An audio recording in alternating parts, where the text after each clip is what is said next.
Just 6 minutes. Yep. Thank you, Chair. Good morning, ladies and gentlemen. Being a member of the Anti-Corruption Academy Board, I would like to digress from the main topic and just flag one or two small issues quickly and then get into the main topic. First and foremost is the corruption. No one in the country takes corruption very seriously. I have reason to say this. I have traveled across the country and spoken to many forums. Nobody takes corruption seriously. Why? I don't know why. But I would like to briefly highlight the danger the country is facing because of corruption. The underground economy and illicit flow of funds are under-invoicing our GDP, constricting our growth. This underground economy as well as illicit flow of funds thrive in the ecosystem of corruption and loose financial controls. India is losing 40% of its GDP to underground economy and 20% of the GDP to illicit flow of funds. So 60% of GDP is under invoice. So this is the danger of our country. So what is happening? How is this getting under invoiced? Most of the activity of underground economy as well as illicit flow of funds are through the banking channel. 18 lakh crore of RBI notes are being circulated to the bank. So banks play a very important role. Without knowingly or unknowingly, they are encouraging corruption. So banks need to be aware of what is underground, how the modus operandi of underground economy and modus operandi of illicit flow of funds to prevent it. The day you prevent, you will do a great service to this nation in controlling the corruption at the root cause. This is one issue. The second issue is the non-performing assets. We are having this conference in the background of a non-performing assets of, to be very accurate, 8 crore 29 lakh 338 crores as on June 9, 2017. Whether there is criminal liability or civil liability, it is in this non-performing asset, it's for the public to decide. Reason being, the dividing line between criminal liability and civil liability in banking transaction is very fuzzy. People are taking advantage of this. Why this is happening is basically, it comes to the main point of our conference. The main reason behind why this is happening is complete confusion on defining financial frauds. There is no proper definition on financial frauds. We are like the 6 blind men before the elephant. Each one describes financial fraud the way he wants to describe. There is no clear-cut definition. We derive the essence of financial fraud from the RBI definition. If you go to the RBI definition, it's more confusing than anything else. Then we take the support of Contract Act, Section 17, then Companies Act 447. Then we come to IPC, which is only for individual crime. We use it for mass crime. A simple IPC crime, we use it for a mass crime in banking transaction. Then comes your Prevention of Corruption Act, which we liberally use in bank cases by using 120B and 13(1)D, which is very, very draconian. A case where there is no civil liability, we can make a criminal liability because of 13(1)D.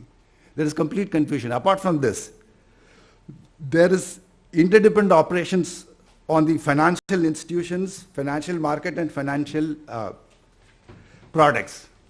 And all these three work on the 3 silos. One is RBI regulation, another is SEBI regulation, and IRDA regulation. So in the process, we are not in a position to define financial frauds very, very clearly. So my point now today is the time not come to define financial fraud clearly? Why can't we have a separate act for Financial Fraud Act, an act called Financial Fraud Act, which encompasses entire financial system of a country, so that there is a clarity of thought in how to deal with frauds. There is no clarity of thought in our country as far as dealing with the frauds are concerned. Western countries have gone far ahead. I will quote 3 examples. SOS Acts of 2002 of USA, Dodd-Frank Wall Street Reform of 2010, European Union Financial Regulation 2012. These are wonderful regulations if anybody goes through it. It really defines fraud clearly, and it really defines how to deal with fraud in a proper way.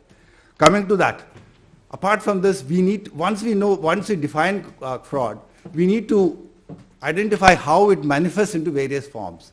That also we are not clear. I have a suggestion to identify how to classify the manifestation of fraud. We can classify into 3 types of fraud. The first one is financial fraud by the insider. That is known as occupational fraud in the USA. Financial fraud by insider with connivance with the customer. Third category will be the financial fraud by the outsider with the customer. So there are 3 broad categories of financial frauds which we need to categorize. Among these 3 there are 3 subcategories.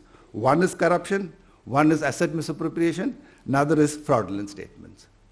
So you can make a nice fraud tree as to how fraud manifests in various contours. So once we know this, then we can find out the reason for fraud. The reason for fraud, there are many studies made in our country. 2 studies stand out. RBI study group of large value frauds of 1997. Advisory Board on Banks and Commercial Financial Fraud 2009. They have come out with beautiful suggestions. Apart from this, the study by ACFE of USA, Association of Certified Fraud Examiners, they have also come out with beautiful reasons for fraud. I don't want to highlight, there are 10-15 frauds like this, 10-15 reasons for that. I don't want to highlight that, and if need be, I can circulate it as a small note to all of you. Then comes how to deal with that. There are many ways to deal with this financial fraud. 1 or 2 essential features I will work out. How to deal with them. How to deal with them or prevent them. First, we need to ensure a clear-cut financial risk management norms. We don't have effective financial risk management norms in terms of capital adequacy, exposure, fidelity, credit approval, and disbursement. Then we need to ensure 5 C's of banking for loans, 6 C's for banking for credit, 7 C's for banking for credit abroad. These are known to all the bankers, but nobody implements this. These are the 5, 6, and 7 C's which can prevent frauds in the country. Periodic review system we don't have. We need to have a proper periodic review system. We need to have a management review system of the internal controls, internal audit, surprise audit, and audit of financial statement, high-level oversight committee, reporting system for high delegation of power and its use, monitoring at the top level, high-value advances, foreign exchange operation of high value, delay in reconciliation of interbank transaction, and reconciliation update. There are many like this. Even hotline for reporting frauds is one other way to prevent. Handsome rewards for whistleblowers. Then, last but not the least, is introduce CAMEL's system for ranking the companies. Implement Basel 1, 2, and 3. We are supposed to implement Basel 3 by 2018. And Basel 4 is getting ready. We need to prepare for Basel 4.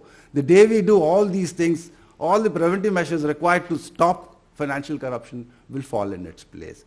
So finally, if you want to deal with corruption, we need to first deal with financial fraud. We need to first define financial fraud, categorize them, find the reason, and take preventive measures so that we can have a proper framework for preventing of frauds in an effective manner. Thank you.